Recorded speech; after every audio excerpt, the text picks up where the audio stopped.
Ang networking company, normally, akala ng karamihan is a small-time business. Bakit?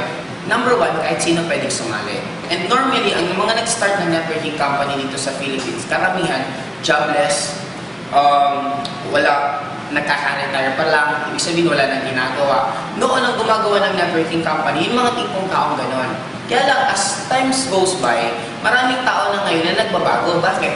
Ang nag-join na ngayon sa networking company, may mga mayaman, may politician, may mga celebrity. Bakit? Makita nila gaano kaganda ang networking. Para ito, kung sasabihin mong small time ang negosyo, ito tatanungin ko sa'yo. For you to have a Jollibee, okay? For you to have a Jollibee, ang tawag sa'yo, pag meron ng franchise ng Jollibee is big time. Okay? Pag empleyado ka at ang sweldo mo, 100,000 per month, anong tawag sa'yo? Big time. Ngayon, sa Jollibee, ang pinakamalaking pwede nilang kitain for one single day na ang income mismo hindi na hindi na mismo less expenses na. In short, ito na mismo yung net income nila, halos 24,000 per day. Kasi meron akong friend, tinanong ko, sabi ko, paano masasabing magandang-maganda yung benta nyo ngayon na araw na to? Sabi nila, pag kumita daw sila ng halos 24,000, isang araw, ibig sabihin, at ayang jackpot na sila that time. Ngayon sa In-Global, sa networking, magkano pwedeng kitain? Meron akong kilalang tao, kumikita 100,000 per month, 100,000 per week, 200,000 per month, meron mga ganon. Sa In-Global, ilan din ang pwedeng kitain for one single day? Ganito din kalaki. Ngayon, ito ang nagiging dilemma. Kaya akala nila small time ang networking. Bakit? Mura lang ang registration. Magkano ang registration? 7,880. Sa 7,880, kaya nakikita nilang small time. Bakit? Ang mura lang ng kapital. Kaya lang ang tawag ko dito, ito na nga yung evolution. Ito na yung makabagong way ng source of income. Tapos na yung panahon na para ka magkaroon ng negosyo, kailangan mo ng establishment, kailangan mo ng malaking tindahan para masami kang big time. Bakit? Para ito example, Henry C. Henry C. is may-ari ng SM. Siya ang top 1 ang richest man in the whole Philippines right now. Di ba parang napaka-big time niya? Kasi marami siyang SM, marami siyang tindahan, marami siyang kondo, kaya napaka-big time yung tingnan. Pero just imagine, si Mark Zuckerberg, siya mismo yung gumawa ng Facebook, wala siyang tindahan.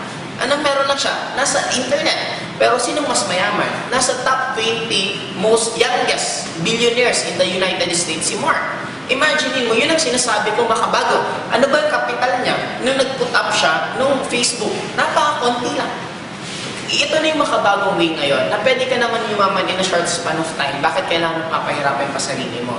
Kaya hindi mo pwedeng sabihin small time na ang networking kasi ito lang yung kapital. Ang bottom line dito, tingnan mo yung mga taong kumikita, na normally yung kinikita ng mga big time na tao, kinikita rin dito sa networking. Kaya nga, since nasa introductory stage ang networking right now, unti-unti pa lang na-accept ng mga tao at mga negosyante na magandang networking, huwag ka na magpatagal pa. Kasi katulad si Donald Trump, kung familiar ka kay Donald Trump, imagine mo siya mismo, nagtayo siya ng sarili niyang networking company.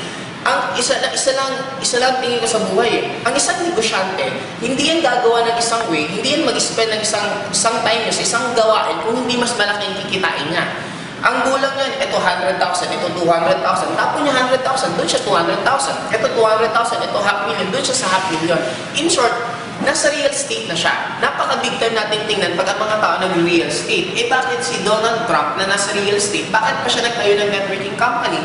Kung ang networking company hindi big time, nagkataon lang na unti-unti pa lang na-accept. And take note, yung mga taong unang makaka-appreciate na maganda ang networking, sila din ang jajakpat pagdating ng oras, katulad din dito. Why? Jollibee before, binibenta lang ang franchise how much? 50,000. Walang bumibili. Bakit? Pinagtatawanan. Hindi naman kailangan sa Philippines ng spaghetti. Hindi kailangan ng burger. Ang kailangan sa Philippines, pansit. Kailangan ng siopaw. Yun ang uso before. Pero take note, nung na-accept na unti-unti maganda, marami nagtatawa sa Jollibee. Bakit? Saan ka nakakita bubuyog na kangiti? Di ba? Normally, pag bubuyog, matatakot ka.